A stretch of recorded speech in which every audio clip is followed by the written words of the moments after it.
सर्वेभ्यो नमो नमः। प्रिय छात्रों, आज हम प्रारंभ करने जा रहे हैं पंचमः पाठः कंटके नैव कंटकम। कंटके नैव इस शब्द को जब हम अलग अलग करेंगे तो बनेगा कंटकेन। ठीक है, क्या बनेगा? कंटकेन, कंटकेन एव, कंटकेन एव।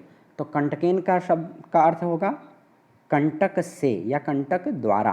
कंटक शब्द का अर्थ होता है कांटा, तो कांटे के द्वारा एव ही, कांटे के द्वारा ही कंटकम, कांटे को, तो कांटे के द्वारा ही कांटे को निकाला जाता है। यानी बुराई से बुराई को समाप्त करने की बात कह रहे हैं, या जो हमारे साथ जैसा व्यवहार करता है उसके साथ उसी प्रकार का व्यवहार करने की जो है यहाँ बात कर रहे हैं।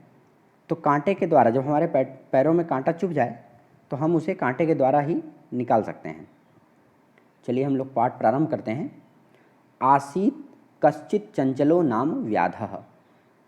कोई जो है चंचल नाम का व्याध यानी शिकारी था। पक्षी मृगादीनाम ग्रहणेन सह स्वीयाम जीविकाम निर्वाहयति स्म। पक्षी आदियों को पकड़ करके वह अपनी जीविका चलाता था। एकदा सह वने जालम विस्तीर्य गृहम आगतवान। एक बार वह वन में जाल फैलाकर घर आ गया। अन्यस्मिन् दिवसे, अगले दिन, प्रातः काले, सुबह, यदा, जब, चंचलः वनम गतवान, चंचल वन गया, तदा सह दृष्टवान, तब वह या तब उसने देखा, यत् तेन विस्तारिते जाले, उसके द्वारा फैलाए हुए जाल में, दौर्भाग्यात्, दुर्भाग्य से, एकः व्याघ्रः बद्धः आसीत, एक बाघ जो है वो फंस गया था या बंध गया था। सो चिंतयत, वह सोचने लगा या उसने सोचा, व्याघ्रः माम खादिष्यति, शेर मुझे या बाघ मुझे खा जाएगा, अतएव पलायनम करणीयम, इसलिए भाग जाना चाहिए। पलायनम का अर्थ होता है भागना, इसलिए मुझे भाग जाना चाहिए। व्याघ्रः न्यवेदयत, बाघ ने निवेदन किया, भो मानव, हे मनुष्य, कल्याणम भवतु ते, तुम्हारा कल्याण हो। यदि त्वं माम मोचयिष्यसि तर्हि अहम त्वाम न हनिष्यामि। मोचयिष्यसि, छुड़ाओगे, यदि तुम मुझे छुड़ाओगे तो मैं तुम्हें नहीं मारूंगा। हनिष्यामि यानी मारूंगा। तदा सह व्याधः व्याघ्रम जालात बहिः निस्सारयत। तदा सह, तब वह, व्याधः शिकारी, बाघ को जाल से बाहर निकाल दिया, बाघ को जाल से मुक्त कर दिया। व्याघ्रः क्लांतः आसीत, क्लांतः यानी थका हुआ, व्याघ्र जो है, बाघ जो है वो थका हुआ था।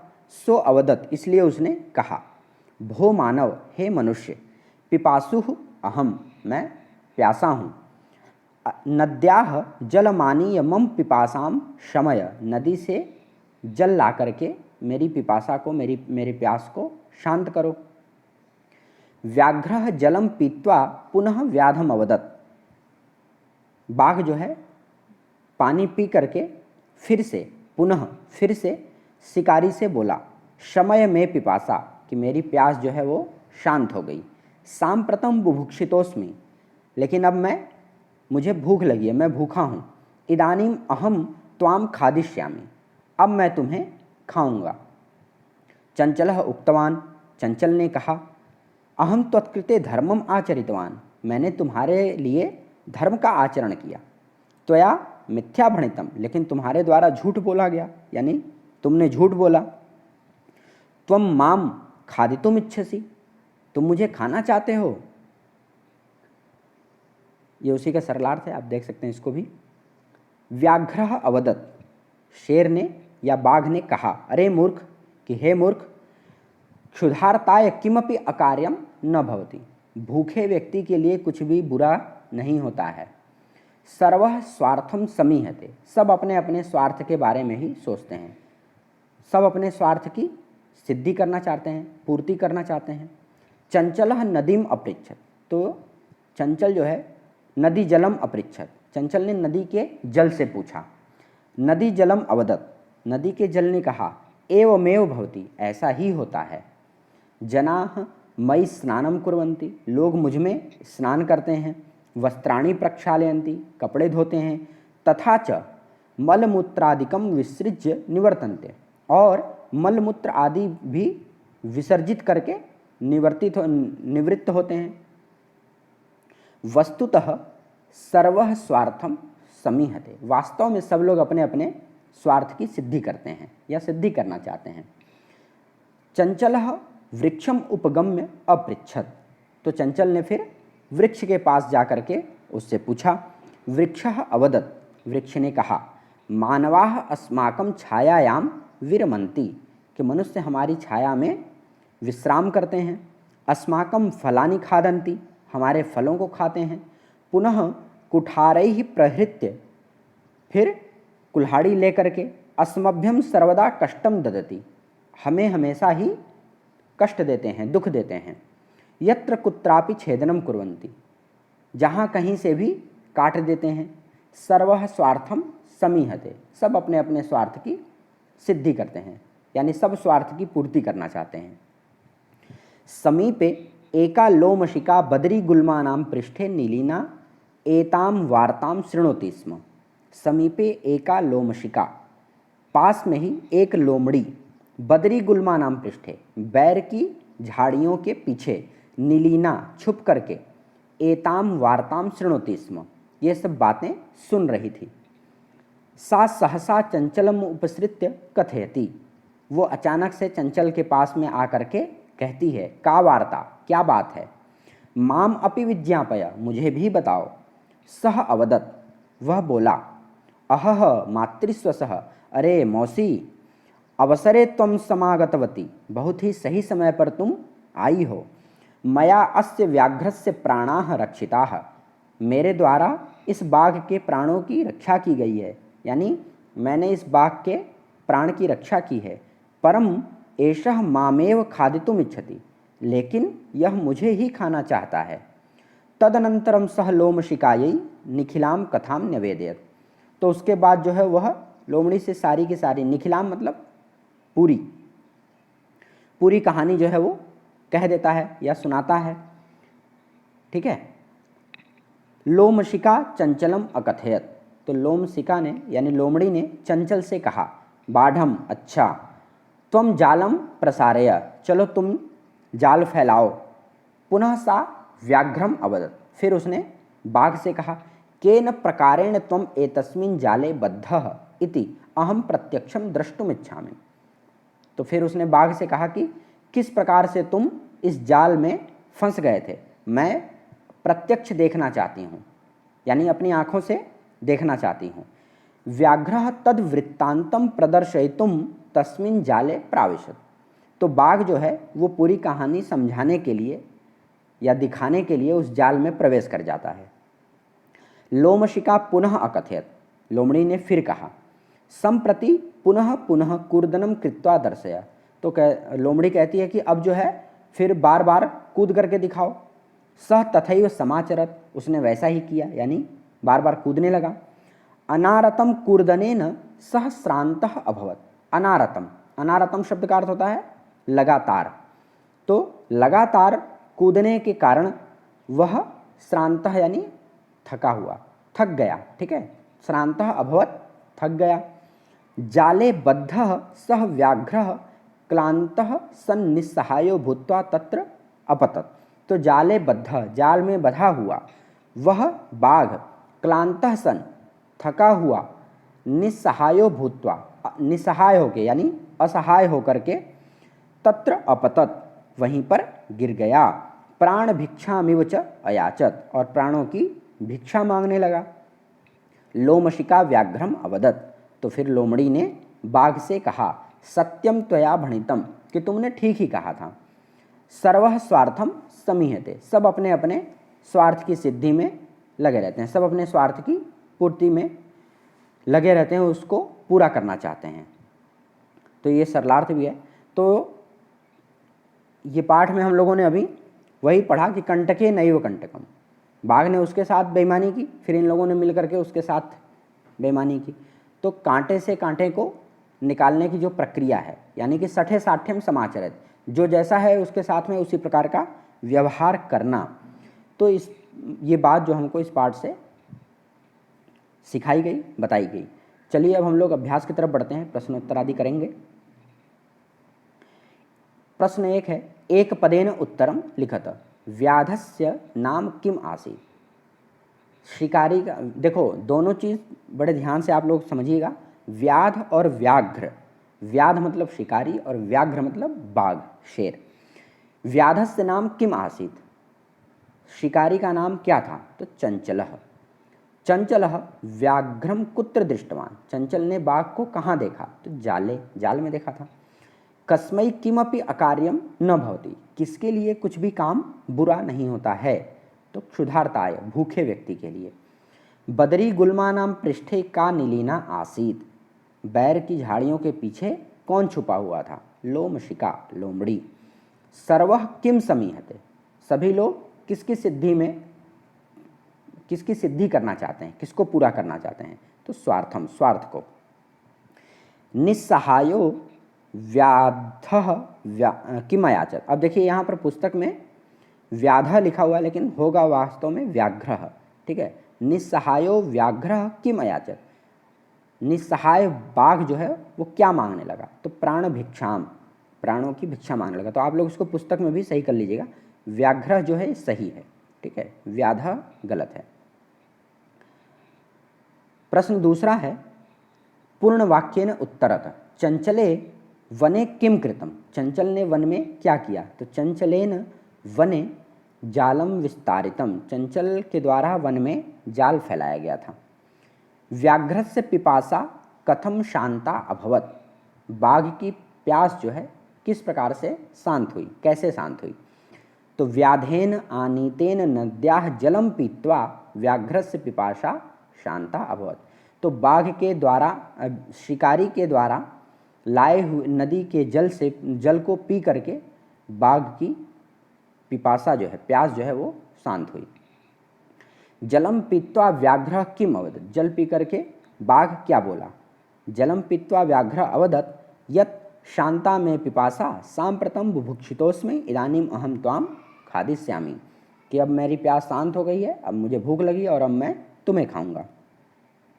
चंचलः मातृस्वसः इति काम संबोधितवान, चंचल जो है वो मातृस्वसः यानी मौसी, ये संबोधन उसने किसके लिए किया या किसको मौसी कह करके बुलाया, तो चंचलः मातृस्वसः इति लोमशिकाम संबोधितवान, लोमड़ी को संबोधित करके बुलाया।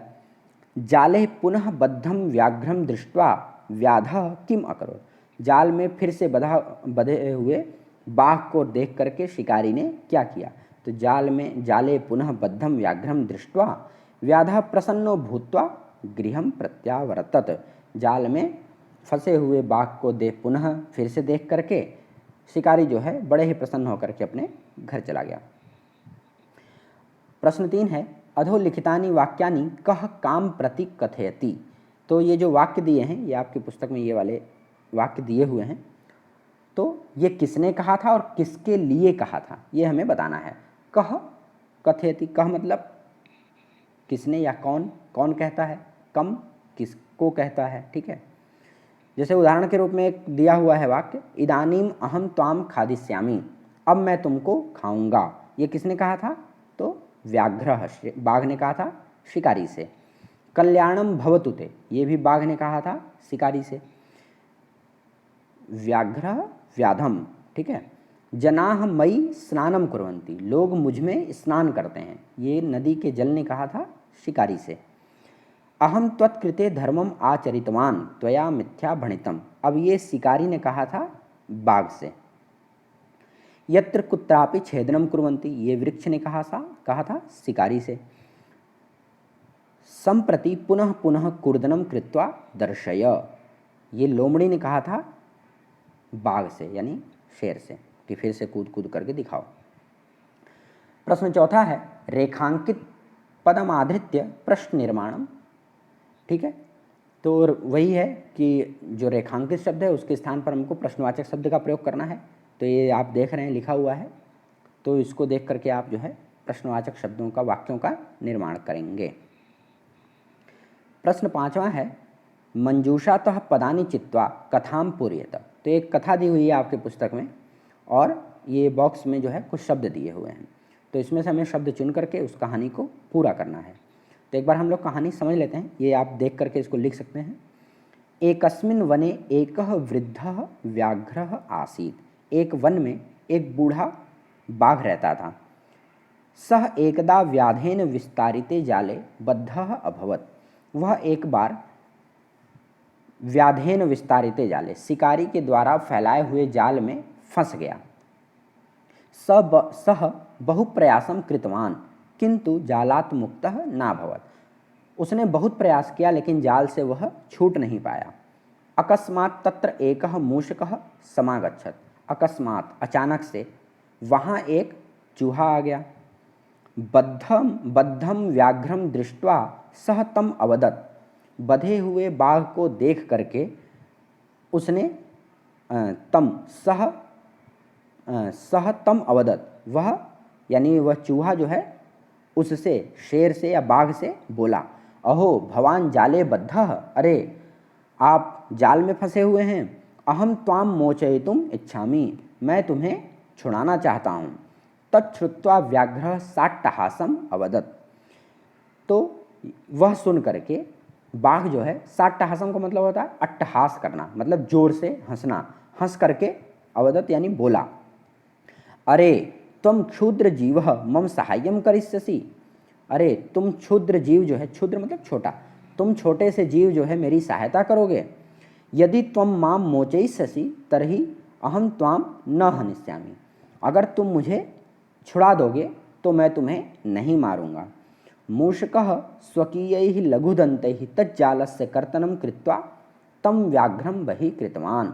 तो मूषक ने यानी चूहे ने अपने लघु दंतों से, छोटे दांतों से जाल को काट करके उसे से यानी बाघ को बाहर कर दिया, यानी मुक्त करा दिया, छोड़ दिया। ठीक है, तो इसको आप लोग देख करके आप इसको कर सकते हैं। एक मैंने कहानी आपको समझा ही दी है। प्रश्न 6 है यथा निर्देशम उत्तरतः। देखिए ये हम लोगों ने पिछले पाठ में भी किया था। तो यथा निर्देश, जैसा प्रश्न में निर्देश दिया गया है उसी प्रकार से इसका उत्तर देना है। जैसे प्रश्न क है कि सह लोमशिकायै सर्वाम कथाम न्यवेदयत्। अस्मिन् वाक्ये विशेषण पदम किम। तो सह लोमशिकायै सर्वाम कथाम न्यवेदयत्, इस वाक्य में विशेषण पद जो है वो क्या है। ठीक है, तो विशेषण विशेष आप लोगों ने पढ़ा होगा। तो विशेषण पद इसमें क्या है? हाँ, तो विशेषण पद इसमें जो है वो है सर्वाम। ठीक, प्रश्न ख है अहम त्वत्कृते धर्मम आचरितवान।